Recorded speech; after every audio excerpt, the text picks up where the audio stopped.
ขอต้อนรับทุกคนเข้าสู่วันปฐมนิเทศของโรงเรียนอันนาอุปถัมภ์ทิพวรรณก่อนจะถึงวันเปิดเทอมในวันที่ 6 มิถุนายน ครูขอให้นักเรียนทุกคนทั้งศิษย์เก่าและศิษย์ใหม่เตรียมตัวให้พร้อมทำตามกฎระเบียบของที่นี่อย่างเคร่งครัด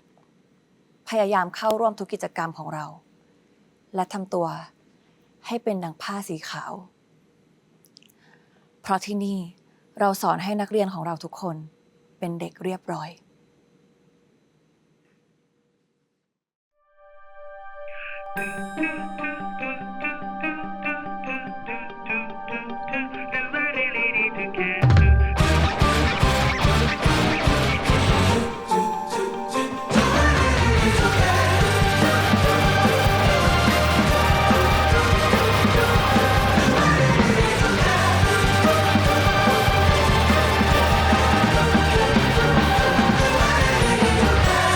ตัดสินศาสตร์สีฉันเป็นแบบนั้นแบบนี้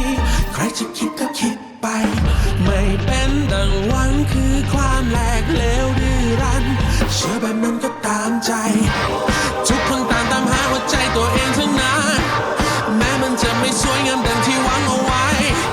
เธอละได้ยินเสียงที่ใจต้องการบ้างไหมนี่คือชีวิตเธอเองได้บอกให้ฉันเลือกเองจะดีจะร้ายให้ฉันละเลงจนสะใจ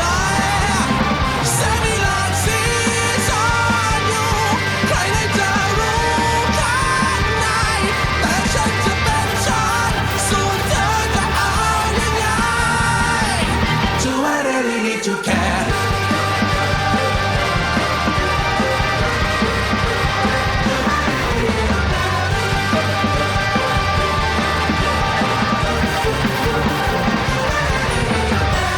เธอขอเธอถามฉันควรทำตามเธอขอ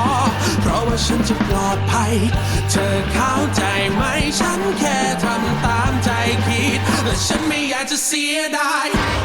ทุกคนตามหาหัวใจตัวเองเท่านั้นแม้มันจะไม่สวยงามดังที่หวังเอาไว้เธอน่ะได้ยินเสียงความปรารถนานั้นไหมนี่คือชีวิตเธอเองได้โปรดให้ฉันเลือกเองจะดีจะร้ายให้ฉันละเลงจนสะใจแสงมีหลากสีซ่อนอยู่ใครเลยจะรู้ข้างในแต่ฉันจะเป็นฉันส่วนเธอจะเอายังไง Do I really need to care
ขอต้อนรับทุกคนเข้าสู่วันปฐมนิเทศหรือว่าอีเวนต์เปิดตัวเฉดเด็กเรียบร้อยอย่างเป็นทางการอีกครั้งนะครับวันนี้ครับเราจะพาทุกคนไปรู้จักกับนักเรียนทุกคนในรั้วอทของเรานะครับแล้วก็สิ่งที่จะต้องเตรียมตัวก่อนเข้าสู่ช่วงเปิดเทอมจริงในวันที่ 6 มิถุนายน 2026 นี้ครับ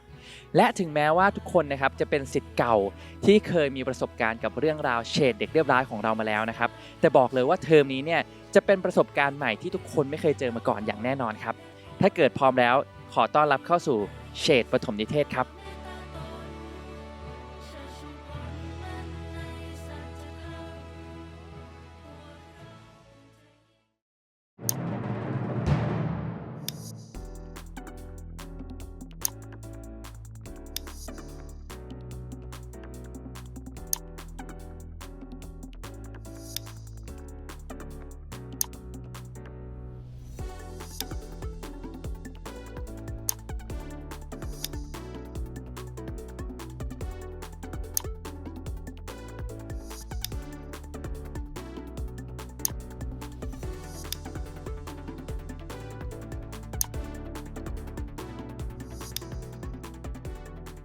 ครับก็ขอต้อนรับนักแสดงเฉดเด็กเรียบร้อยทุกๆคนด้วยนะครับผม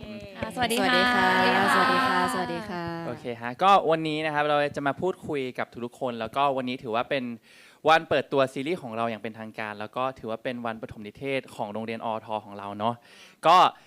แนะนำตัวสำหรับบางคนที่อาจจะเพิ่งรู้จักเราหรือว่ากำลังรอติดตามซีรีส์เราในวันที่ 6 มิถุนายนนี้หน่อยครับเริ่มจากโอปอเลย สวัสดีค่ะ ชื่อโอปอล์กุลเวภางามสุกเกษมศรีค่ะ ในเรื่องรับบทเป็นเอมี่ค่ะ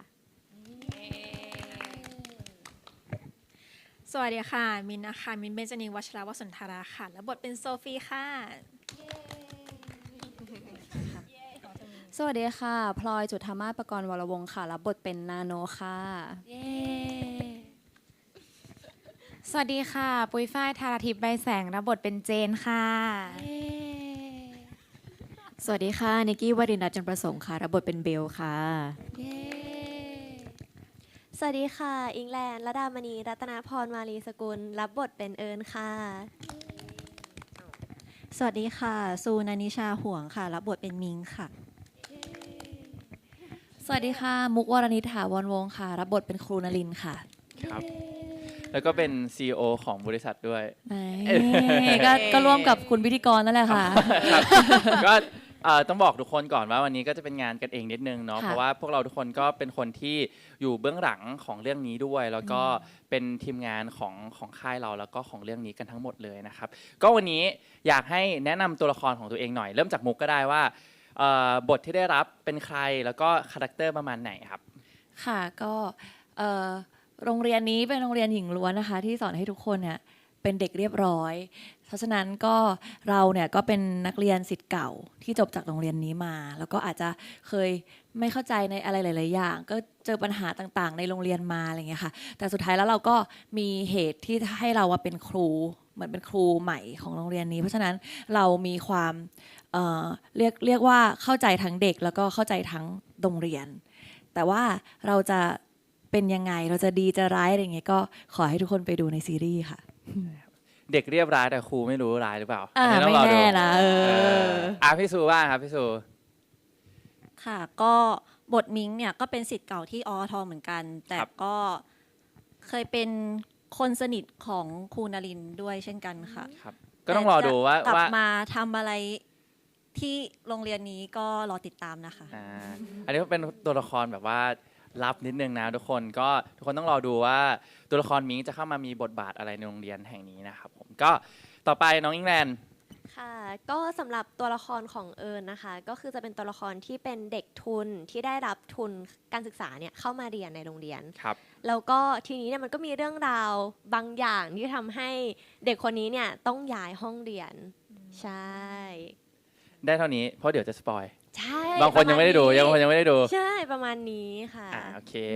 มานิกกี้ครับ ค่ะผมนิกกี้ก็ตัวละครเบลนะคะก็เป็นเด็กที่มีความแก่นๆแต่ว่ามีความนิ่งๆ และอาจจะติดเบียวในบางครั้ง คือถ้าเกิดสมมติว่า เห็นในทีเซอร์ของเราเนาะก็จะเห็นว่าเป็นตัวละครที่แบบว่าค่อนข้างสุดโต่งมากๆนะ แบบว่าเป็นเด็ก เดนในอุดมคติ เด็ก แบบ เด ชอบ เลยนะ ชอบหาเรื่องคนไปทั่ว แต่จริง ๆ เขาก็มีเหตุผลของเขา เขาอาจจะไม่ได้ไปทั่วอย่างที่แบบทุกคนเข้าใจ บางคนก็บอกว่าเอ้ยหรืออาจจะกรีนแฟก เอ้ย ก็ต้องรอดู หรือ ก็ อาจ ต้ง จะ รดู แตงโม อันนี้ก็ไม่แน่ใจ ไม่แน่ใจ เออ ครับผมมาโอปอ ค่ะ เอมมี่ก็รับบทเป็นสาวป๊อปประจำโรงเรียนที่แบบเด่นกีฬามากดนตรีก็ได้อะไรนะเอาจะบอกว่าเด่นกิจกรรมมากดนตรีก็ได้กีฬาก็ดีนะอะไรแบบนี้ แค่นี้แหละ เพราะว่าถ้าบอกมากกว่านี้ว่าเขาป๊อปแล้วมันยังไงต่อก็สปอยอยู่ดี อ๋อ ไม่งั้น EP 1คนดูก็จะไม่เซอร์ไพรส์เลย อ่า ใช่ นี่ไม่มีข้อเสียเลยนะเท่าที่พี่ฟังมา ใช่เอมมี่เขาดีทุกอย่างอยู่แล้วอะ เอ้ย เป็นไปได้ยังไงกันนะ อ่ะมิ้นท์ของมิ้นท์น่ะเป็นใครในเรื่องนี้ ก็โซฟีเป็นประธานนักเรียน ซึ่งแบบว่าที่บ้านก็คือคุณแม่แบบยังมาให้เป็นผู้หญิงที่เป๊ะ เป็นแบบราชนิกูลต้องแบบเรียนได้ 4.00 เท่านั้นต้องอยู่ในกรอบ ซึ่งโซฟีเนี่ยไม่ได้เจอเอมี่ก็มีเรื่องน่าตื่นเต้นในชีวิตแต่จะเป็นยังไงก็พูดต่อไปไม่ได้ อืมต้องดูด้วยตัวเองมันเกินคำบรรยายแล้วกันเราบอกอย่างงี้ My God เลย มาถึงพี่พลอยของเราครับพี่พลอยรับบทเป็นใครในเรื่องนี้ รับบทเป็นนาโนค่ะ ก็ถ้าในโรงเรียนทุกคนก็จะให้นิยามนาโนว่าเป็นตัวแม่ เป็นเหมือนมือตบอะไรอย่างเงี้ย แต่ว่า มือตบ ตบยุงปะคะ เขาก็ ตบ จะ แปะ มีแก๊งของเขาแบบแก๊งแบบเลิศๆเชิดๆอะไรอย่างเงี้ย ไม่ชอบให้ใครมาแบบล้ำเส้นก้าวก่ายอะไรอย่างเงี้ย แล้วก็แต่เหมือนนาโนมันก็จะอยู่ในจุดสูงสุดของตัวเองอะแต่ว่ามันก็จะมีแบบจุดพลิกผัน มีแบ็กกราวด์ใดๆ ก็ต้องไปรอติดตามชมกันมันก็จะแบบจึ้งอยู่ อ่ะ อ่ มาถึง มัน ตัว จึ้งอยู่ มาถึงตัวละครที่น่าจะเป็นตัวที่มาล้ำเส้นตัวนี้แหละ เราเป็นใครในเรื่องนี้ ก็ในเรื่องเป็นเจนใช่แล้วก็คือเจนเป็นเด็กใหม่เนาะใช่เขาเป็นเด็กใหม่เขามาจากต่างจังหวัดเชียงรายเลย แล้วก็มาเรียนเข้ากรุงใช่มาเรียนเข้ากรุง ใช่ไปก่อน อันนี้ใช่กับใคร ใช่กับใคร คำสร้อย โอเค ก็ถือว่าเป็นเด็กใหม่ที่เพิ่งย้ายมาเรียนนะใช่ จะบ้า เอางี้เดี๋ยวพี่เป็นคนใช่ให้เอง มันจะได้ดูเหมือนแบบแบบหลายคนมีคำถามโต้ตอบ ก็เป็นเด็กใหม่ที่เพิ่งย้ายมาเรียนในกรุงเทพ โดนเลยนี่ ก็คือเหมือนต้องแบบปรับตัวเยอะ เพราะว่าเหมือนสังคมของหญิงล้วนในอทเนี่ยคือค่อนข้างที่จะแปลกใหม่แปลกหูแปลกตาใช่ก็รู้สึกว่าต้อง ใช่พี่เห็นด้วยพี่เห็นด้วย ก็เลยรู้สึกว่าตัวเองเนี่ยต้องปรับตัวหลายอย่างอาจจะมีบางเรื่องที่เราแบบเฮ้ยมันมีด้วยเหรอมันมีในชีวิตจริงด้วยเหรอเพิ่งเห็นแต่ในละครอะไรแบบนี้ต้องรอติดตาม ใช่ ใช่ ปกติ ใช่ พี่เคยเจอแต่คนติดเลิศนะ อันนี้ติดใช่ ใช่ โอเคเมื่อกี้พูดถึงว่าตัวละครมาจากจังหวัดเชียงรายคือต้องบอกอย่างนี้ก่อนนะครับทุกคนว่าเรื่องนี้เนี่ยคือเราพัฒนาบทกันมาแบบนานมากจริง ๆ แล้วก็เราได้นำเอลิเมนต์บางอย่างของพวกเราจริงๆเนี่ยใส่ไปในตัวละครด้วย อย่างอันนี้บางคนอาจจะรู้แล้วหรืออาจจะไม่รู้ว่าจริง ๆ อย่างตัวละครเจนเนี่ยที่มาจากเชียงราย เพราะว่าเป็นคนเชียงรายหมายถึงตัวปุยฝ้าย เป็น มาจากเชียงรายจริงๆตัวปุยฝ้ายคือเกิดแล้วก็เรียนที่เชียงรายเลย ซึ่งเราก็นำเอลิเมนต์บางอย่างก็เป็นเด็กที่มาจากเชียงรายจริงๆเนาะเจนก็เป็นคนที่มาจากเชียงรายจริงๆใช่ครับ หรือว่าหลายๆอย่างในเรื่องก็จะมาจากเอลิเมนต์จริงที่เราเคยเจอหรือว่าประสบการณ์ที่เรารู้สึกว่ามันเกิดขึ้นจริงเนาะครับก็จะนำมาใส่ในเรื่องนี้ให้มันสมจริงมากขึ้น แล้วก็เวลาทุกคนได้มองมาที่พวกเราทุกคนก็รู้สึกว่าได้เห็นความเป็นตัวของพวกเราจริงๆด้วยในเรื่องนี้เนาะโอเคมาถึงต่อไปพี่อยากรู้ว่าจุดเริ่มต้นจริงๆพี่รู้อยู่แล้วแหละ จุดเริ่มต้นที่พวกเราถามเพื่อคนดูจุดเริ่มต้นที่พวกเราได้มาเป็นนักแสดงในซีรีส์เรื่องนี้เป็นยังไงบ้างบางคนอาจจะไม่รู้อาจจะแชร์กับพี่มุกได้เพราะว่าพี่กับพี่มุกก็เป็นคนที่เห็นพวกเราตั้งแต่วันแรกเนาะแต่อยากให้ลองพูดในมุมของตัวเองว่าเฮ้ยวันแรกที่กว่าจะได้มาเป็นนักแสดงในเรื่องนี้เป็นยังไงแบบฝั่งพี่อาจจะรู้ในฝั่งพี่ว่าพี่ทักไปติดต่อไปแต่ว่าฝั่งเราอย่างเงี้ยอยากรู้ว่าเป็นยังไงบ้างอยากรู้มุมของน้องบ้างเนาะอ่ะ อิงแลนด์ก่อนก็ได้ โอเคสำหรับหนูนะคะก็คือตอนแรกเนี่ยนึกว่ามิจฉาชีพทักมา ว้าย อุ้ยอิงแรง เพ อ่ะ ราะ อิง ว่ามันจะเป็นไปได้ไง อยู่ดีๆของหนูไม่เคยมีใครติดต่ออะไรแบบนี้มาเลย อยู่ๆมีทักมา น้องสะดวกมาแคสไหมครับใคร ต้องบอกว่าอิงแลนด์เนี่ยคือตอนนั้นยอดฟอลประมาณ อุ้ยยังไม่เยอะมาก ประมาณ แต่ว่า 2,000อะไรเงี้ย ใช่ เราก็ดีใจเนาะที่เราแบบไปเจอน้องได้เนาะ คือหนูแบบทำคลิปทำอาหารเล่นๆใน TikTok เฉยๆ แล้วก็ไม่คิดว่าจะมีคนแบบทักมา คือเป้าหมายแรกของหนูทำคลิปทำอาหารเนี่ยคืออยากได้สปอนอาหาร คืออยากได้สปอนของกินอะไรอย่างเงี้ยแบบน่ารักกรุบกริบอะไรเงี้ย คือมาแนวนี้เลย คือปีกแหวกงง แต่คลิปน้องน่ารักจริงคือหมายถึงว่า ใช่ พี่กับพี่โมก็เห็นแล้วก็รู้สึกว่าเฮ้ยน้องแบบทำคลิปน่ารักอะไรอย่างเงี้ยแล้วต้องบอกว่าแบบพี่กับพี่โมเนื่องจากเราเป็นนักแสดงเนาะเราก็รู้สึกว่าเรามองเผื่ออนาคตในการเติบโตของน้องๆทุกๆคนด้วยอะไรอย่างเงี้ยซึ่งก็รู้สึกว่าอิงแลนด์มี potential มากในวันนั้นเนาะ ใช่คือทุกคนตรงเนี้ยคือเรามองแล้วว่า คือเรามองแล้วเราเฮ้ยเรารู้มีเสน่ห์ทุกคนสามารถแบบดังเปรี้ยงปร้างได้อย่างงี้พี่รู้แม้กระทั่งว่าน้องเพิ่งถอดเหล็กดัดฟันด้วยซ้ำคือติดตามกันแต่ละคนอ่ะพี่จะบอกว่าแบบกว่าจะได้น้องๆมาพี่ติดตามเรื่องราวมาอยู่อะไรอย่างเงี้ย จริงแล้วน้องอ่ะมาจากต่างจังหวัดด้วยไหมตอนนั้น ใช่ มากับคุณ ค่ะ พ่อมาส่ง มาจากระยองเลยนะ ค่ะ วันนั้นมาแคสกับพวกเรา ก็ขอข้ามมาที่ปุยฝ้ายดีกว่า เพราะว่าปุยฝ้ายเป็นคนที่มาแคสวันเดียวกันกับอิงแลนด์ อ่า ก็วันนั้น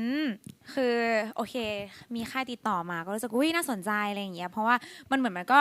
แบบสนใจมาแคสซีรีส์ไหมซึ่งเราก็แบบรู้สึกว่าอุ้ยมันน่าสนใจดีเราเลยมาแคสซึ่งวันนั้นเหมือนจะเห็นอิงแลนด์แบบไม่รู้ว่าใช่คนที่แบบหนีบหน้ามา ใส่สีชมพูสี ใช่ ช ไห ม ม พู ใช่แล้วแบบก็รู้สึกว่าโอเคเหมือนเห็นขึ้นไปแต่ว่าเราก็นั่งรอแล้วทีนี้บทที่แคสอ่ะมันคือบทอิงแลนด์ที่ต้องเล่นกับนิกกี้ ใช่ แล้ววันนั้นคือที่แบบพอเข้าไปเล่นกับนิกกี้ใช่ปะก็คือเล่นเป็นตัวเองได้เลยพี่พุทธบอกว่าเล่นเป็นตัวเองได้เลยอะไรอย่างเงี้ยแต่ก็อยากให้แบบเป็นคาแรคเตอร์แบบนี้ตามที่เขาบอกไป อันนี้ก็เล่นแล้วแต่ว่า เคมีดูเป็นเพื่อน ใช่ มันดูเป็นมิตรภาพ จะมีโบรอ่ะโบรเลย ให้ bro ออกไป วันนั้นนิกกี้ก็เล่นกับปุยด้วยไหม ใช่ค่ะในวันเดียวกันเลย คือต้องบอกว่าช่วงนั้นเป็นช่วงที่เราหาตัวละครแหละ แล้วเราก็เลยเหมือนว่ามีนิกกี้แล้วที่เราแบบว่าให้ยืนในการแคสน้องๆทุกๆคนอะไรเงี้ยแต่ว่าพี่ต้องบอกอย่างนี้ว่าจริงๆก่อนหน้านี้บทมันไม่ได้มีตัวละครนี้นะ ใช่ นี่ต้องบอกอย่างนี้เลย แต่ว่าวันนั้นน่ะพี่กับพี่มุกเห็นแล้วรู้สึกว่าแบบเฮ้ยเราอยากให้ปุยฝ้ายอยู่ในโปรเจกต์นี้ด้วยกันรู้สึกว่าถ้าอยู่กับเพื่อนๆน่าจะแบบสร้างสีสันให้เรื่องนี้ได้อะไรอย่างเงี้ย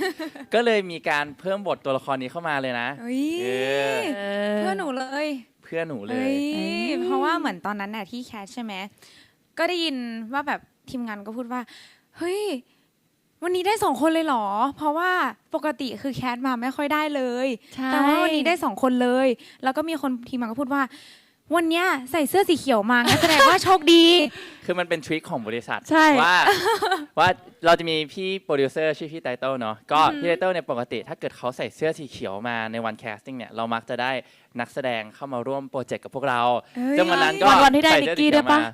ซึ่งหนูก็เลยใส่เสื้อสีเขียวตามพี่เตเติ้ลอีกที อ๋อ ใช่ เราไม่ได้ เราคุยกัน 2 คน เราคุยกันเนี่ย2 ตัวก็ได้2 2 คน คน ใช่อ่ะต่อมาถึง2 คนนี้ไว้ท้ายแล้วกัน เพราะว่าเข้ามาแรกสุดนิกกี้แล้วกัน เพราะว่าวันนั้นอยู่ด้วยกันด้วย3 คน ครับผมก็ในตอนแรกก็คือเป็นพี่ฟรุตที่ทักมาเหมือนตอนนั้นแบบกำลังเป็นช่วงคาบเกี่ยวในกิจกรรมเก่า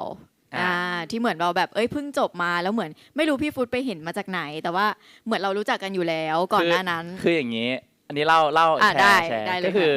ค่ะ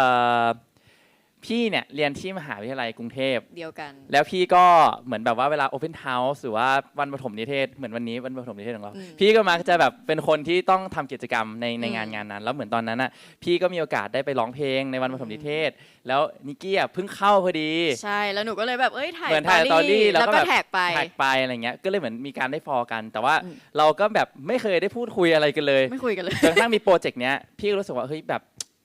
พี่กับพี่มุกดูแล้วน่าจะตรงคาแรคเตอร์ลองชวนดูแบบไม่คาดหวัง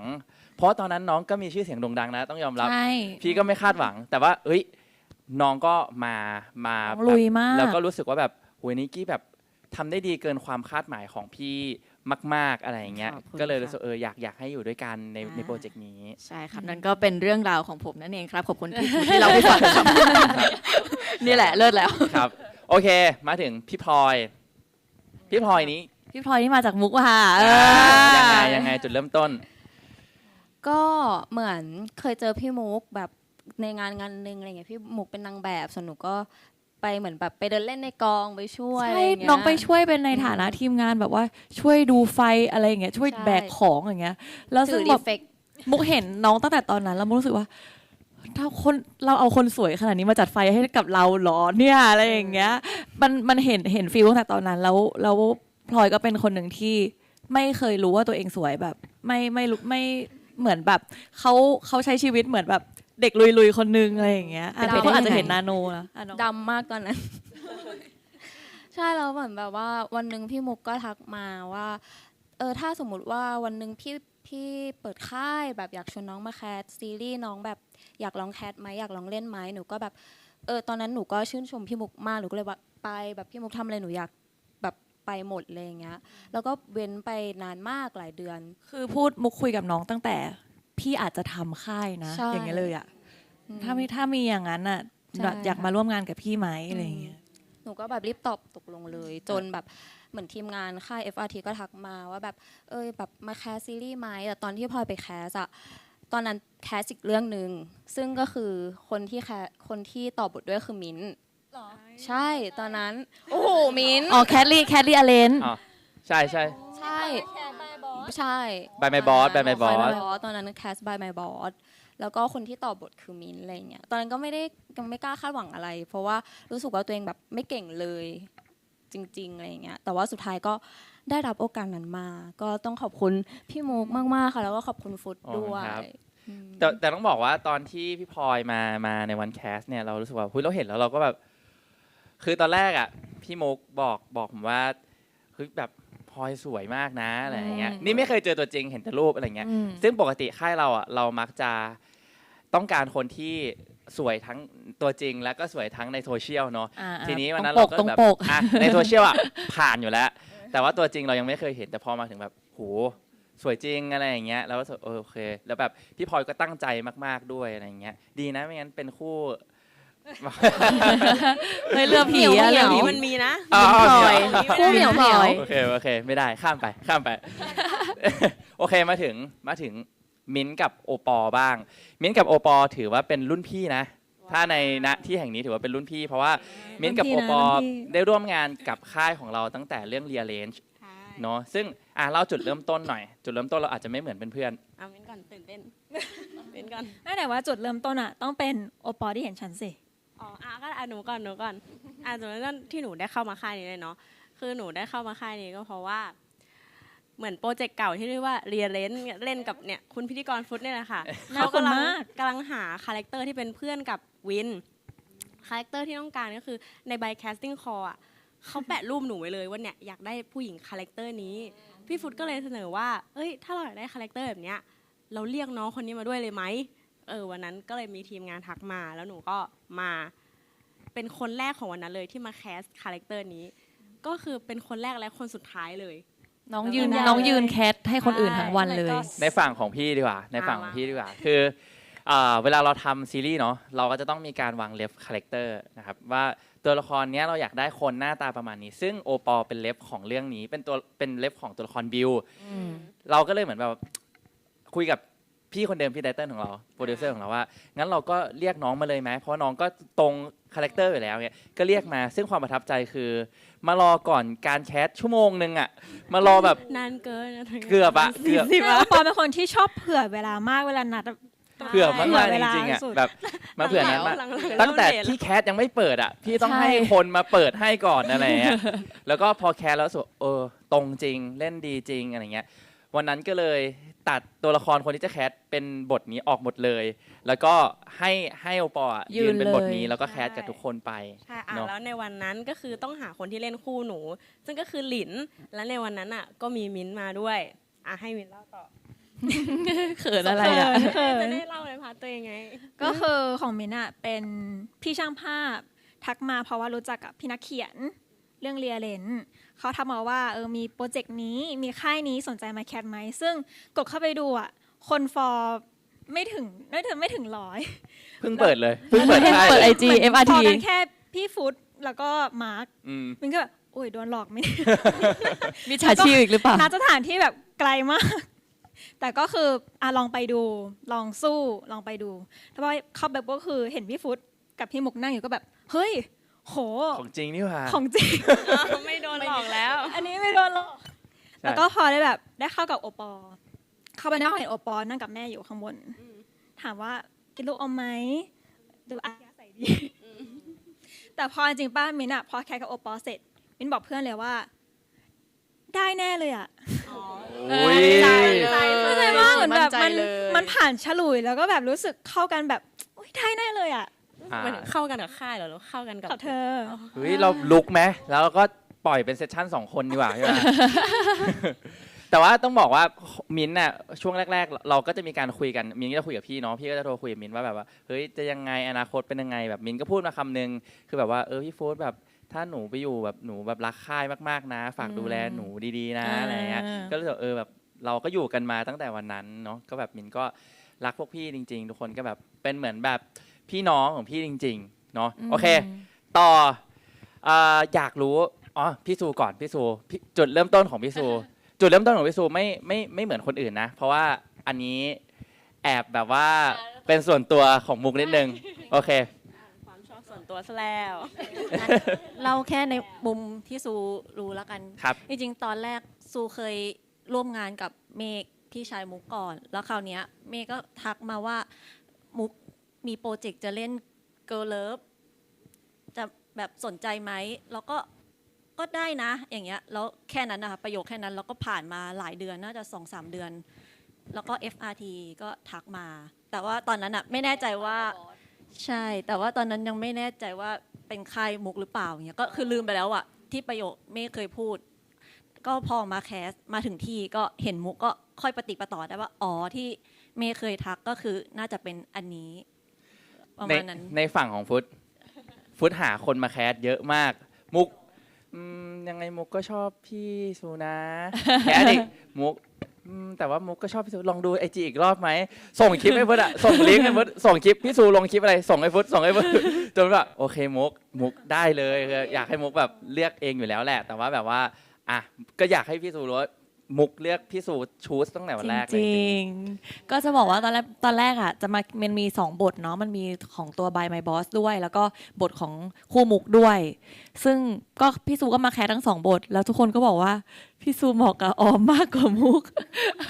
หมายถึงว่าแบบว่าเหมือนเหมาะกับเรื่องนู้นมากกว่า เราก็เหมือนแบบเราก็เสียใจอ่ะแต่ว่าเราก็ทำงานเนาะทุกคนก็แบบว่ารู้สึกว่าเราอาจจะในวันแรกอาจจะไม่ได้เหมาะกันอะไรเงี้ยแต่ว่าสุดท้ายแล้วหาไปเรื่อยๆอ่ะมันก็ยังไม่มีใครที่แบบมุกรู้สึกว่ามันคลิกได้เท่าพี่สูอะไรเงี้ยแล้วเราเป็นคนฝังใจอ่ะสมมติแบบเราชอบน้องพลอยเราชอบพี่ปลาอย่างเงี้ยคือเราจำไว้ตั้งแต่วันที่เราเจอกันครั้งแรกว่าแบบถ้ามีอะไรฉันก็คงจะนึกถึงอะไรเงี้ยแล้วก็พี่สูก็เป็นแบบนั้นแล้วแบบวันนั้นคือเป็นการเจอกันครั้งแรกด้วยอ่ะใช่แต่หมายถึงแบบว่าเหมือนเราเหมือนสต็อกเขา เราเหมือนแบบว่าตามแบบโซเชียลเขาดูตลอดอะไรอย่างเงี้ย จริงนี่แหละเป็นจุดเริ่มต้นของพี่ซูนะครับต่อมาอยากรู้ว่าวันแรกที่ได้เจอกันกับคู่ของตัวเองอะไรเงี้ยแบบรู้ว่าต้องคู่กันแล้วรู้สึกยังไงบ้างแชร์เป็นคู่ได้เริ่มที่คู่อิงแลนด์นิกกี้ก่อนก็คือสานต่อจากที่อิงพูดแล้วก็ปุยฝ้ายพูดนะก็คือมีการเรียกแคสติ้งในวันหนึ่งที่เราใส่ชุดสีเขียวกันทั้งค่ายแล้วก็รู้สึกว่าเหมือนวันนั้นแคสมาทั้งวันแล้วก็เป็นซิทูเอชั่นเดิมๆทั้งวันผมก็แบบเริ่มไม่ไหวละจนเหมือนน่าจะเป็น2คนเกือบสุดท้ายถ้าจำไม่ผิดแล้วก็รู้สึกว่าเฮ้ยทำไมคนนี้ดูมีความธรรมชาติแล้วเล่นได้ธรรมชาติแล้วดูน่ารักแบบเพียวๆของเขาเลยแบบเขาดูไม่ได้มีการเหมือน acting อยู่แต่ว่าเขาเล่นไปตัวเองมากๆแล้วมันเรียกว่า express สิ่งที่ค่ายต้องการและเราต้องการมากๆก็เลยแบบคนน่าจะเป็นคนนี้แหละที่เรา choose จริงๆหลักเป็นนิกกี้ต้องการแหละ เพราะว่าพวกพี่ให้เกียรติในการที่ เลือก นิกกี้รู้สึกสบายใจกับใคร ซึ่งวันนั้นนิกกี้ก็มาบอกกับพวกพี่เลยว่า ชอบ หนูชอบคนนี้จังอะไรอย่างเงี้ย เลือกเอง จริงๆจริง เลือกเอง บินละ ใช่ก็คือนั่นแหละอย่างที่บอกมันแบบเหมือนเหี่ยวเฉามาทั้งวันแล้วอยู่ๆก็แบบอุ้ยดอกไม้บานเจอคนนี้แล้วอย่างงี้ ไปละ แต่ต้องบอกว่ามันไม่ใช่แค่วันนั้นไงนิกกี้แคสมาหลายวันมากๆแล้ว โอ้ใช่ใช่ใช่ ไม่รู้กี่คนแล้วเหมือนกันแล้วเหมือนวันนั้นน่าจะเป็นวันออดิชั่นวันสุดท้ายใช่ไหม ใช่ แคสติ้งวันสุดท้าย คือมันใกล้วันที่เราจะต้องเริ่มงาน ใช่ ซัมติงที่แบบว่าโอ้โหเราต้องรีบตัดสิน ถ่าย อะไร ที อย่าง เซ เงี้ อย ร์ ใช่ใช่ก็เลยแบบว่าอ่ะ อืม โชคดีเลยที่แบบ ใช่ นั่นเป็นทีของเราเนอะแล้วอิงแลนด์ล่ะเจอนิกกี้เป็นไง ก็ครั้งแรกที่เจอนิกกี้คือรู้สึกว่าเอ้ยคนนี้น่าคุ้นมาก เหมือนเคยเจอที่ไหนแต่คิดไม่ออก แต่แบบแรกคือแบบอุ้ยแบบเป็นคนที่สวยแล้วก็น่ารักในคนเดียวกันอะแบบมันดูเป็นคนที่มีเสน่ห์อะไรเงี้ยแล้วจังหวะที่ให้ลองแบบจ้องหน้ากันอะไรเงี้ยแล้วรู้สึกว่าโอ้โหตาสวยมาก แบบคือแบบโอ้โหในคนนี้คือน่ารักมากแล้วตอนนั้นอะหลุดพูดออกมาด้วยว่าอู้น่ารักมากเลย ต่อหน้าโทษนะคะอันนี่เป็นเซสชั่นแบบชมกันเองป่ะคะแบบ แล้วทุกคู่ก็จะเป็น ไม่แต่เรื่องจริงอะนะ ใช่ ใช่ประมาณนั้น ใช่ครับ หวานกันพอประมาณ ครับผม ครับมาคู่นี้ยังไงบ้าง มิ้นท์โอปอล์เจอกันครั้งแรก อ๋อหนูเจอมิ้นท์ก่อนเพราะว่าหนูมาถึงก่อน แล้วทีเนี้ยพอพี่ฟุตบอกว่าให้อยู่เพื่อแคสลองเข้ากับทุกคู่หนูยืนอยู่ริมหน้าต่างเลยแบบว่าเอ้ยใครเข้ามาจะดูทีละคนเลยว่าใครเข้ามาก่อนหน้าต่างเลย แล้วว่าคนแรกที่เข้ามาก็เห็นเป็นมิ้นท์พอเห็นปั๊บหนู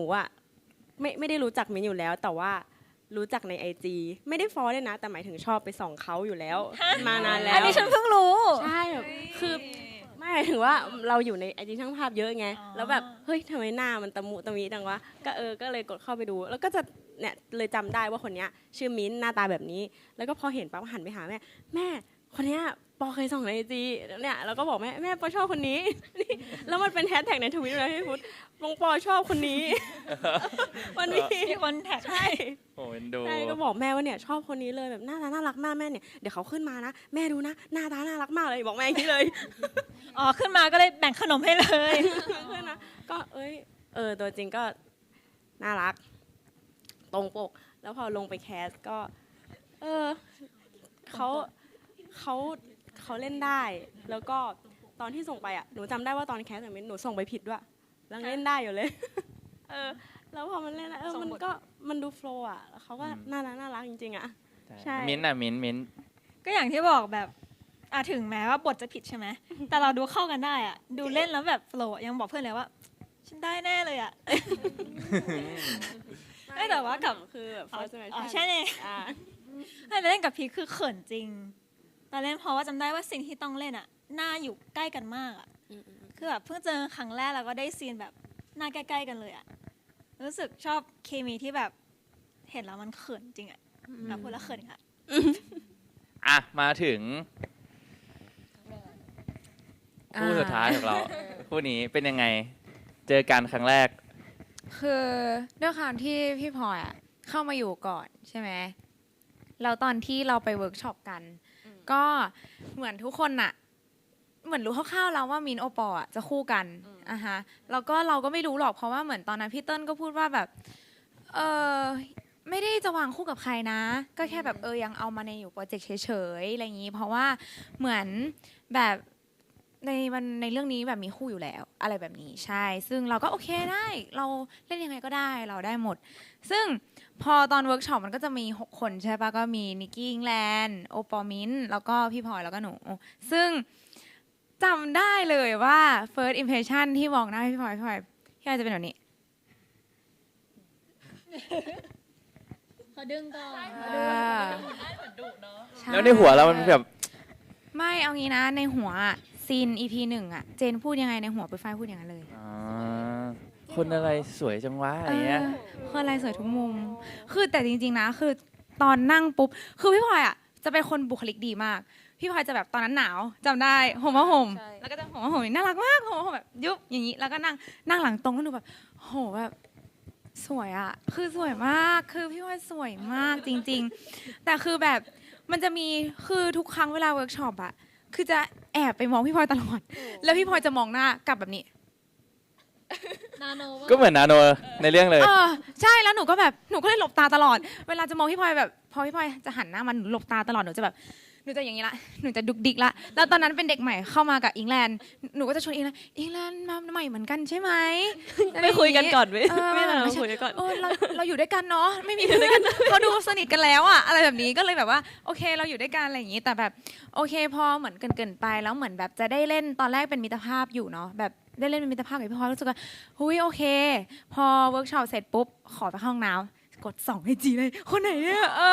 ใช่แบบเข้าห้องน้ำแล้วกดดู IG แล้วหุยสวยมาก ใช่แล้วแบบกลัวแปลกๆอะปุยฝ้ายแปลก คือเราจะได้รู้ไงว่าเอ้ยเราแบบอ๋อคนนี้อะไรอย่างเงี้ยเช็คความชัวร์อะไรอย่างงี้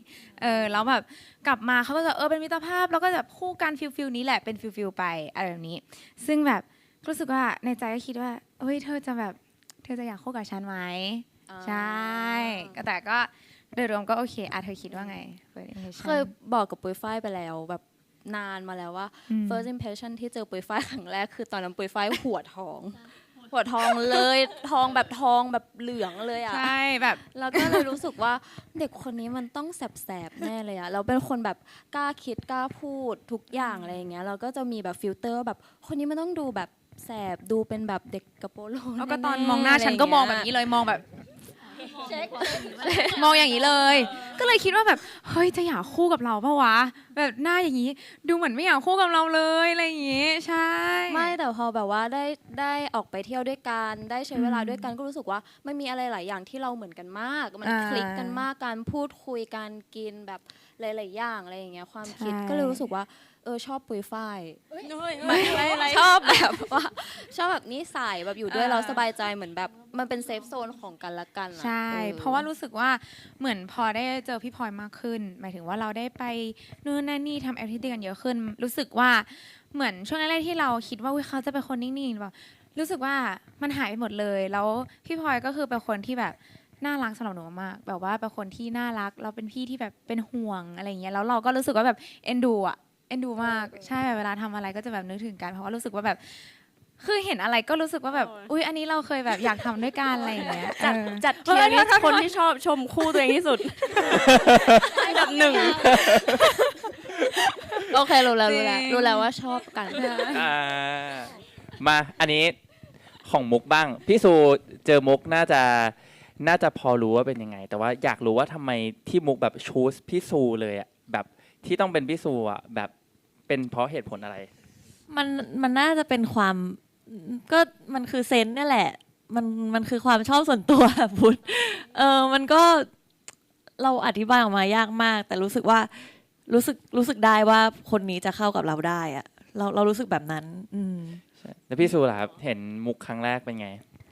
วันแรกเลยอ่ะอุ๊ยสวยหน้าใสจังแบบผิวขาวอะไรอย่างเงี้ยคือปกติเราเห็นมุกแต่ในจอเนาะพอแบบเห็นตัวจริงสวยเลยใช่แบบสวยกว่าในจออ่ะขอบคุณค่ะตอนเรารู้สึกยังไงไหมแบบอยากรู้ว่าแบบวันแรกแบบมาแคสแล้วแบบมาเจอกันแล้วกลัวมุกไหมหรือว่าอะไรอย่างเงี้ยเท่าที่จำได้เหมือนพอเจอปุ๊บมุกก็เรียกแบบพี่ซูอย่างเงี้ยรู้สึกว่าเป็นคนที่แบบเฟรนลี่อะไรอย่างเงี้ยทั้งที่แบบเราไม่ได้เคยเจอกันมาก่อนแล้วก็ตอนที่เจอกันปุ๊บก็แคสคู่กันเนาะก็แบบมุกพอเข้าบทปุ๊บมุกก็เก่งเลยอะแบบดูเป็นคนละคนจากที่แบบตอนแรกที่ทักเราตอนแรกไม่เก่งพอเข้าบทแบบหมายถึงว่าตอนแรกยังดูเล่นๆดูแบบแบบไม่ได้แบบพอสวิตช์เข้าบทก็คือแบบดีแล้วก็ส่งบทดี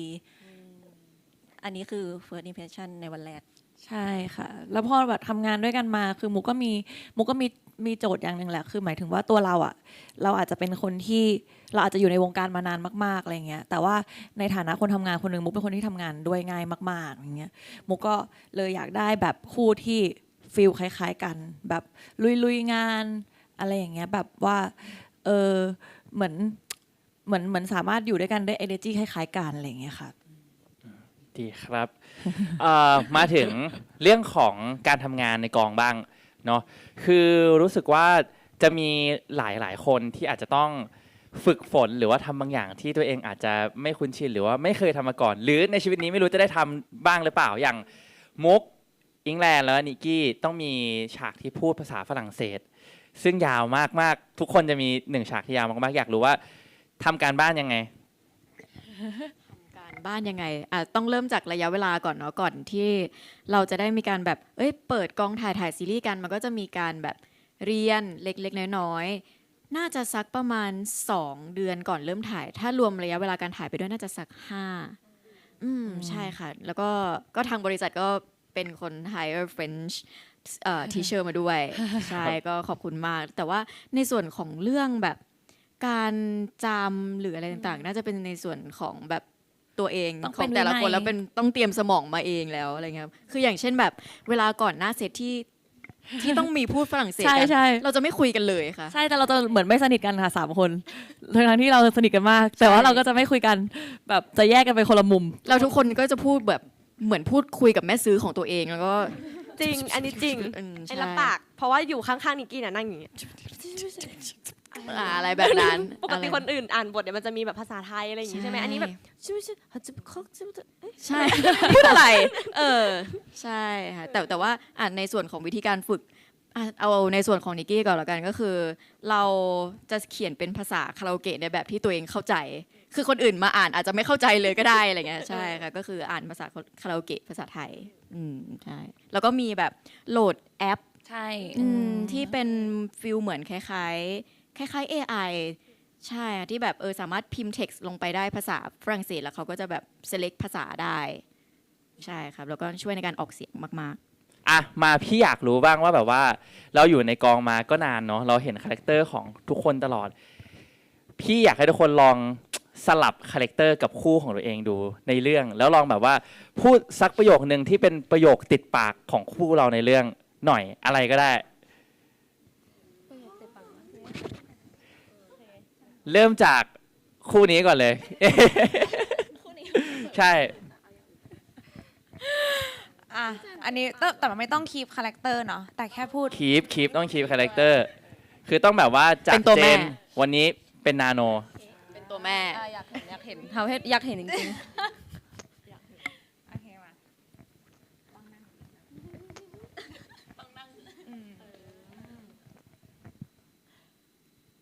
เพื่อนเล่นเนาะอย่างนี้เลย อย่างนี้เลย ใช่ไหม ใช่ เลยแบบนี้เลย อย่างนี้เลย จริตต้องแบบอย่างนี้เลยต้อง มา อย่างนี้เลย ส่วนเจนเหรอ เจ๊งหนึ่ง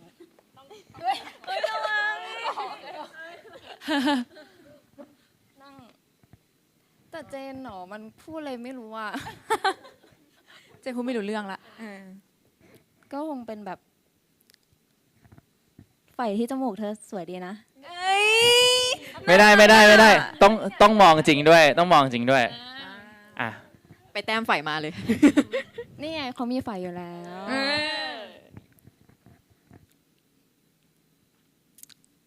ไฟที่แก้มแกสวยดีนะ เพื่อนเล่นเนาะ ได้ไม่มีอะไรอันนี้พี่อยากเห็นส่วนตัว แบบเราอยู่ในห้องตัดอะไรเงี้ยเราชินแล้วเห็นน้องๆเป็นคาแรคเตอร์เองอะไรเงี้ยคู่นี้ดีกว่ามา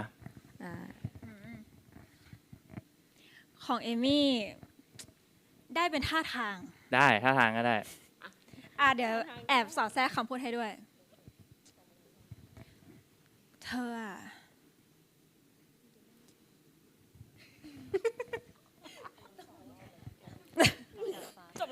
กึ่ง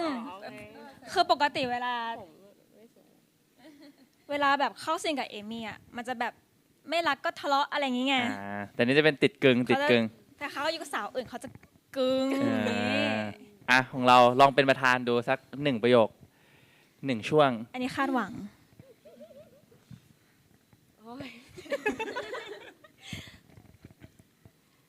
เราไม่ใช่คนเก็บอัพแล้ว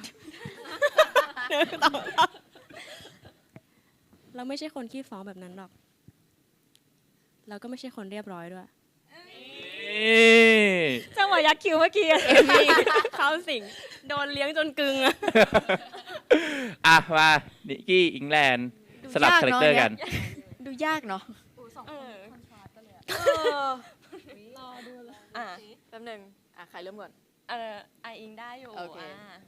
ถ้าเป็นเบลเนี่ยเบลจะเป็นฟิลแบบนิ่งๆแล้วก็จะมีความเป็นแบบดูกวนๆแบบทางลักษณะท่าทางอะไรอย่าง เรา เงี้ย เป็นยังไง ก็จะแบบไม่เอาอะไม่ทำไม่คือไม่เอาไม่ทำคือจะเป็นฟิลนี้ไม่เอาไม่ทำเองดิฟิลนี้ประมาณนั้น แล้ว เอิญในสายตาเบลเป็นยังไง ถ้าสมมติเราต้องเป็นเอิญอันนี้สิ่งที่ทุกคนอยากดูนะ คือทุกคนสายตาจ้องมากเลยอะ อยากเห็น เคยโดนแมวข่วนไหม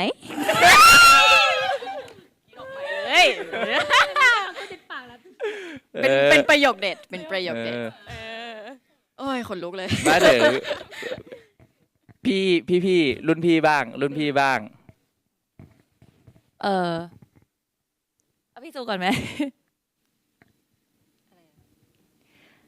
เฮ้ยเธอเดี๋ยวมีคนเห็น โอ้ยเขาก็ไปฉากแบบว่า อ๋อใช่แต่คุณนลินพูดบ่อยเดี๋ยวมีคนเห็นกลัวจะกลัวไหมอันนั้นก็ต้องบอกว่า ไม่มีใครเห็นหรอก วันนี้วันหยุด เฮ้ยสิทธิ์เก่าเขารู้ไงว่าเขาเช็คตารางมาดี เด็กๆทำตาม อย่า โอเค แต่ว่าต้องบอกก่อนว่าในรั้วโรงเรียนออทของเราไม่ได้มีแค่พวกเรา เพราะว่าจริงๆเรายังมีเพื่อนๆแล้วก็ยังมีนักเรียนที่เรียกได้ว่า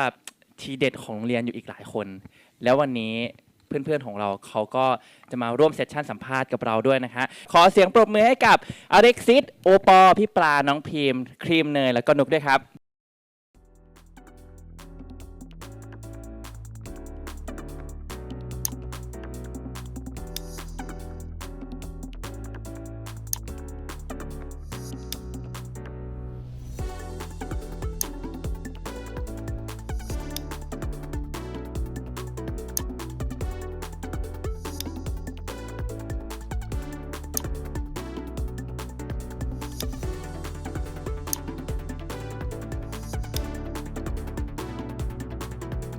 สวัสดีค่ะ ตอนนี้คือแบบว่ามาเกือบครบทั้งโรงเรียนละ โอ้พี่ขอโทษปอ อ๋อโอเคครับ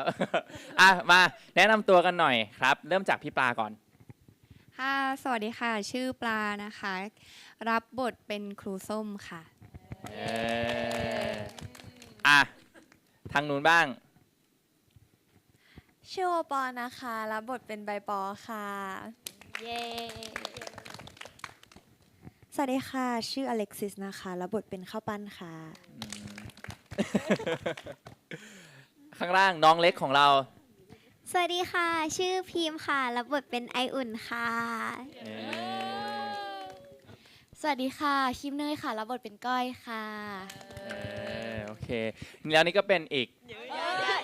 อ๋อ อ๋อเพราะว่าเมื่อกี้ พี่ไม่ หลายรอบแล้ว ใกล้แล้วแบบว่ามัน พูดได้ไหม นใกล้มันเงี้ยพี่ขอโทษทุกคนเน้นเลยเน้นเลยขอเน้นเลย เลิศ สวัสดีค่ะ นุกนะคะรับบทเป็นชีชาค่ะ เสียงเป็นอะไร อ่ะและนี่ก็คือ ตัวละครหลักของเราอีกแก๊งหนึ่งนะฮะที่มาสร้างความสนุกในซีรีส์เรื่องเฉดเด็กเรียบร้อยของเรานะครับให้เล่าหน่อยว่าแบบเกินหน่อยว่าตัวละครของเราเนี่ยในเรื่องเนี่ยเป็นคนยังไงบ้างเกิน หันมาทางนี้แปลว่า เป็นพี่ปาก่อน เกริ่นเนาะครูส้มก็ เป็นคนนิสัยไม่ดีคนหนึ่ง เกินก็เป็นคุณครูฝึกสอนที่โรงเรียน สอนภาษาให้น้องๆอะไรอย่างนี้ค่ะ แล้วก็สนิทกับน้องคนหนึงเป็นพิเศษ ก็เลยไปสอนพิเศษน้องประมาณนี้ น้องก็เลยกลายเป็นคนพิเศษ ต้องรอดูว่าเป็นใครต้องรอดูว่าเป็นใครต้องรอดูว่า ใช่ เป็นใครอ่ะโอเค มาถึงสองคนนี้บอกเลยว่าเป็นอีกหนึ่งทีเด็ดของเรื่องเรานะ ทีเด็ดแล้ว มาเป็นใครบ้าง ก็เข้าบ้านใช่ไหมคะชีก็จะเป็นคนที่ขี้วีนขี้เหวียงอะไรอย่างนี้ใช่ อ่ะ ใบปอนะคะคือใบปอเนี่ยเป็นฟีลแบบลูกคุณหนูคือชีอยู่แก๊งตัววีนแต่ว่าจริงๆชีเป็นแบบปางชอบห้ามค่ะโอ้ยอย่าทะเลาะกันเลยเป็นงี้เป็นตัวใจเย็นตัวเบรก ตัวเบรกมาที่ครีมเนยบ้าง ของคิมเนยนะคะ ก็รับบทเป็นก้อยข้างนอกเขาก็อาจจะดูแบบใสๆเรียบร้อยนิดนึงอะไรอย่างนี้ แต่ว่าข้างในเป็นยังไงเราก็ไม่รู้นะคะ ทุกคนก็ต้องไปรอดูค่ะ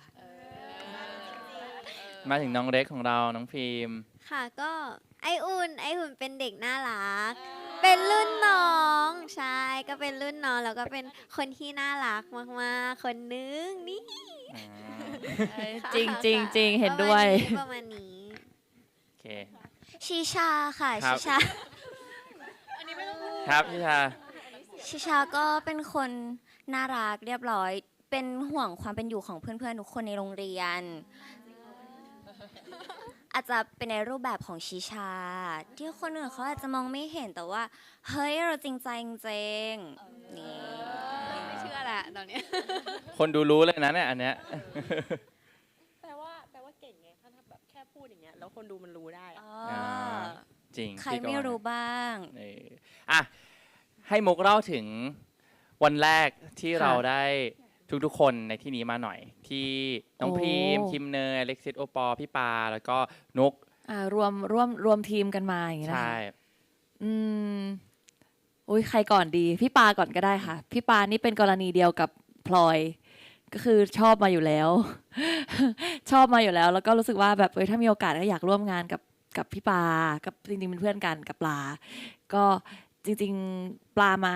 แคสเรื่อง By My Boss ค่ะ แล้วก็เนี่ยกำลังจะได้ทำ By My Boss กันแล้ว แต่ว่าบทเนี้ยมันเป็นบทที่แบบค่อนข้างแซบเนาะแล้วเราก็รู้สึกว่า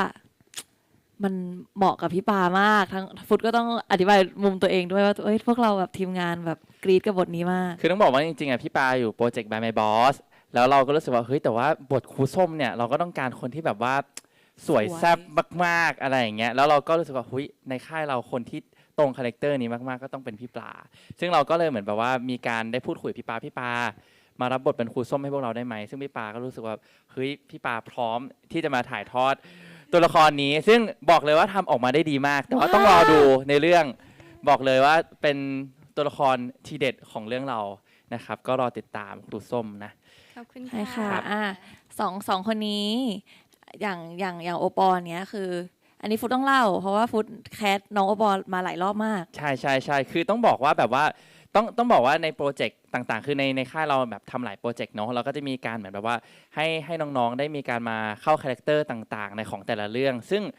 เรารู้สึกว่าได้เจอโอปอล์แล้วรู้สึกว่าโอปอล์เป็นคนที่เราอยากให้มาอยู่ในโปรเจกต์สักเรื่องหนึ่งอะแต่ว่าตอนนั้นอะเรายังคิดไม่ออกว่าจะเป็นเรื่อง ไม่ ไห เห น มาะกับบทนั้นบทนี้ คือ ยังไ แล้วมาทุกครั้งรู้สึกว่าแบบมองเห็นอะไรในตัวโอปอล์แต่ว่าเรารู้สึกว่าต้องได้ร่วมงานกันอะไรเงี้ยจนพอกระทั่งมีเฉดแล้วก็มีตัวละครใบปอขึ้นมาเลยรู้สึกว่าเฮ้ยเนี่ยแหละเราอยากให้โอปอล์มาร่วมงานกันในโปรเจกต์นี้เนาะก็เป็นน้องที่เราโอ้โหเราก็เจอกันหลายครั้งเนาะก่อนจะมาถึงจุดนี้เนาะก็ขอบคุณน้องมากๆครับ อันนี้ได้เพราะความพยายามด้วยส่วนหนึ่งด้วยเลย ใช่นี่ทีเด็ดอีกหนึ่ง ขวา คน นี่ดีกว่า ทีเด็ดทั้งในเรื่องแล้วก็ในชีวิตจริงของพวกเรา เนี่ยอันไหนเล่าเลย ก็ต้องบอกว่าอเล็กซิสอะมาแคสกับพวกเรา ใช่ค่ะ แล้วก็รู้สึกว่าแบบว่าโหเจอแล้วน้องก็ถ่ายทอดบทออกมาได้แบบว่าได้ดีมากๆอะแล้วก็ ใช่ ต้องบอกว่าอเล็กซิสนี่เป็นเน่ดู ที่เล่นเลย อันนี้เป็นเรื่องแรกของอเล็กซิสด้วยปะ ใช่ค่ะเป็นเรื่องแรกของหนู ซึ่งรู้สึกว่าแบบโอ้โหอย่างเราก็เล่นกันมาหลายเรื่องเนอะเรารู้สึกว่าโอ้โห เก่งเนอะ อเล็กซิสแบบถ่ายทอดออกมาได้ดีอารมณ์หรือว่าอะไรเงี้ยแล้วก็เป็นคนที่แบบสวยมากขึ้นกล้องมากๆอีกหนึ่งคน อันนี้ถูกต้องถูกใจ เนี่ยแหละ อย่างนี้จะไม่ให้มาทำงานด้วยกันได้ยังไงใช่ครับอ่ะมาถึงคิมเนยคิมเนยอันนี้มุกต้องเล่าแล้ว ค่ะคิมเนยก็จริงๆรู้จักกันเพราะว่าน้องเข้ามาฝึกงานที่ FRT ค่ะ แล้วเราก็อุ้ยทำไมเด็กฝึกงานคนนี้ น่ารักจังอะไรอย่างเงี้ย ใช่ แล้วก็รู้มาว่าจริงๆน้องเล่นมีเล่นละครมีเล่นซีรีส์มาก่อน ใช่ อุ้ยพี่ก็ดีใจมากที่น้องแบบเข้ามาแบบอยู่ตรงนี้ แล้วก็น้องก็เป็นคนที่จริงๆตอนนั้นยังไม่มีโปรเจกต์อะไรเลย น้องก็แบบว่าหนูอยากมาอยู่ที่บริษัทนี้แบบอยากแบบมาเซ็นสัญญากันอะไรอย่างเงี้ยแล้วเราก็ประกอบกับว่ามีบทอันเนี้ยพอดีก็เลยแบบเนี่ยอยู่ด้วยกัน ใช่ครับ นี่น้องก็ทำได้ดีจริงๆเป็นคนที่แบบเต็มที่กับทุกงานเลย อ่ะมาทางนี้ กรณีคล้ายๆกับนุกก็เหมือนกันที่แบบว่าอ่ะมาเซ็นอยู่อยากอยู่ที่ FRT ดูแลกันไปอะไรอย่างเงี้ยแต่สุดท้ายแล้วว่าพอเรามีบทดีๆเราก็จะนึกถึงคนที่อยู่ในบริษัทของเราก่อนนะเนาะก็จะเนี่ยก็เลยออกมาเป็นคิมเนยกับนุกอะไรเงี้ยซึ่งนุกเนี่ยก็ไม่เคยเล่นละครมาก่อนเหมือนกัน แต่เล่นละครแบบเลิศมาก เอางี้ต้องบอกก่อนว่าน้องๆของเราหลายๆคนเป็นซีรีส์เรื่องแรกไหนใครเรื่องแรกขอดูมือหน่อย หลายคนมาก จริงๆก็เกือบทุกคน จริงๆโอปอก็ก่อนหน้านี้ก็คือเรียเลนเนาะซึ่งทุกคนก็คือเรื่องแรกแล้วแบบถ่ายทอดออกมาได้แบบดีมากๆจริงๆอันนี้แบบพวกพี่ขอชื่นชมส่วนตัว ชื่นชมมากๆค่ะ มาน้องคนเล็ก คนเล็ก ที่สุด คนเล็ก ของเรา ตอนนี้พรีมอายุเท่าไหร่ครับ อายุ16ค่ะ 16แล้ว 16 เป็นน้องแบบว่าน้องที่พวกเราเอ็นดูที่สุด ใช เนาะ ่น้องเล็กของเรามินชอบแกล้งน้อง คือต้องบอกว่าของพีมเนี่ยก็เข้ามาเจอกันในรูปแบบที่อาจจะแตกต่างจากคนอื่นนะเพราะว่าเราหาตัวละครนี้ซึ่งเราบอกโหเราจะหาน้องที่ดูสมวัยดูน่ารักพอที่จะมาสร้างบทบาทตรงเนี้ยยังไงอะไรอย่างเงี้ยซึ่งต้องบอกก่อนว่าแบบว่าเราได้มีโอกาสเจอคุณแม่ของน้องเนื่องจากคุณแม่ของน้องก็ทำงานในวงการเนาะแล้วเราก็ได้มีโอกาสร่วมงานกับคุณแม่แล้วรู้สึกว่าคุณแม่สวยมากเลยแล้วก็คุณแม่บอกว่าเนี่ยแบบว่านี่อันนี้ลูกคุณแม่แบบน้องแบบเผื่ออยากสนใจให้ไปอยู่ในโปรเจกต์ซึ่งพี่ดูตอนแรกพี่กับพี่มุกว่าไม่ใช่อ่ะอันนี้ไม่ใช่คุณแม่อันนี้ต้องเป็นพี่สาวใช่จริงคือแบบว่าคุณแม่หน้าแล้วหน้าเหมือนกันมากเนาะซึ่ง ใช่ค่ะ เจอพีมมาแรกก็พีมก็เหมาะที่จะได้รับบทนี้ครับก็เลยมาอยู่ในโปรเจกต์นี้ของพวกเราด้วยกันเนาะ ขอบคุณค่ะ ขอบคุณค่ะ จริงๆก็ยังไม่ครบกับตัวละครในเรื่องของเราจริง ใช่ เพราะว่าจริงๆนะฮะเรายังมีอีกหนึ่งตัวละครสำคัญที่จะมาสร้างความสนุกให้กับการเปิดเทอมในครั้งนี้ที่จะไม่เหมือนเทอมไหนแน่นอนงั้นก็ขอเสียงต้อนรับน้องพันธ์ พันธิตาด้วยครับ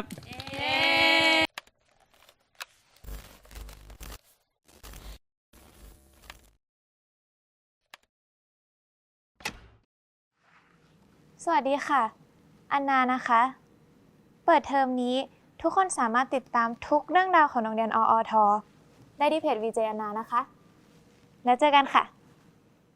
สวัสดีค่ะ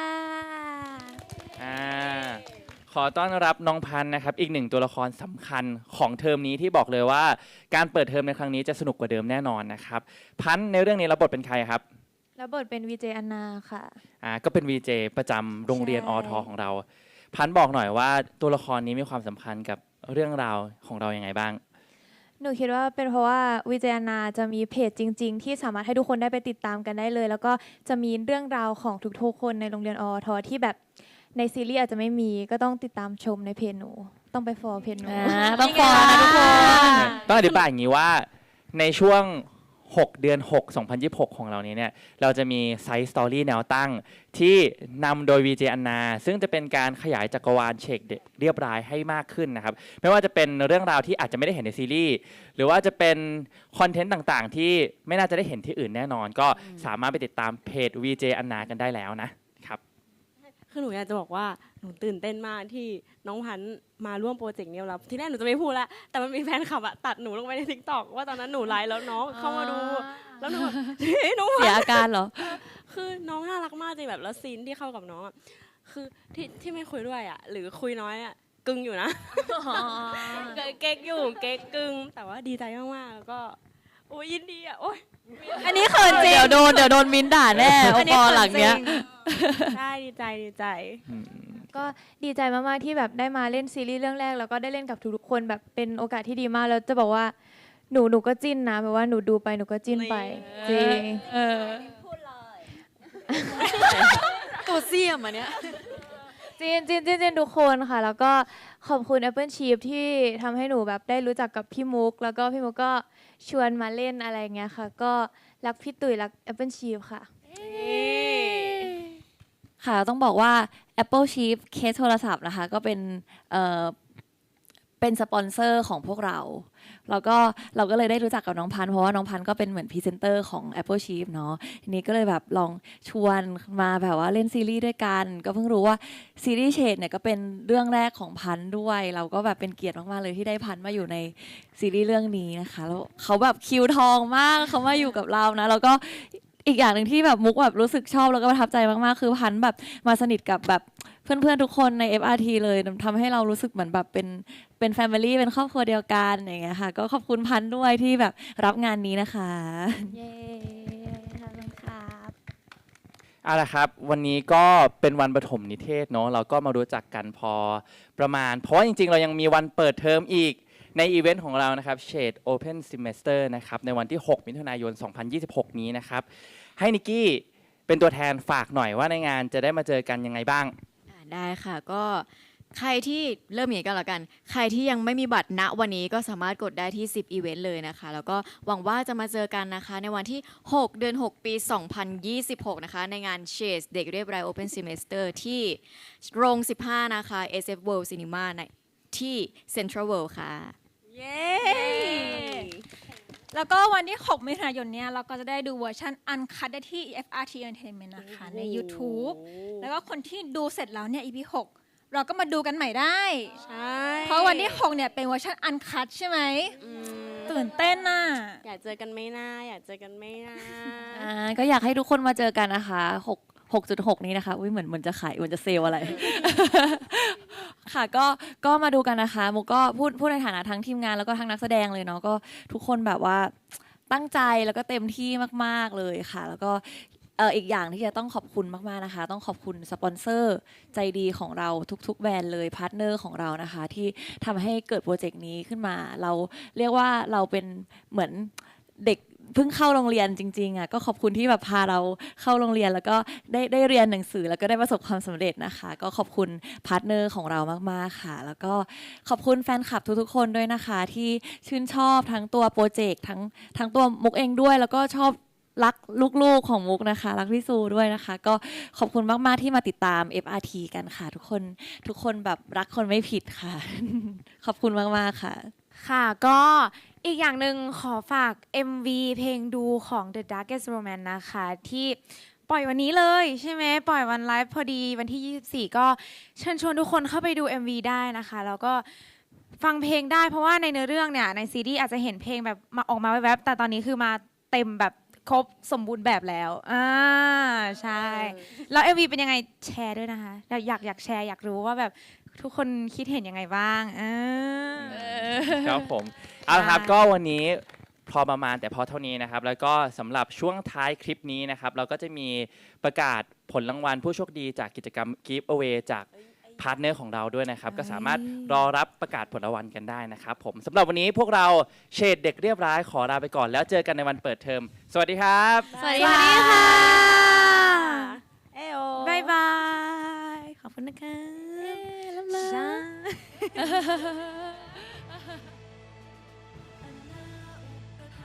อย่าลืมไปฟังเพลงดูของ The Darkest Romance กันนะคะ Original Soundtrack ค่ะลองยังไงอ่ะ ดูได้ดีเลยดูได้ ขอบคุณที่ว่างดี ได้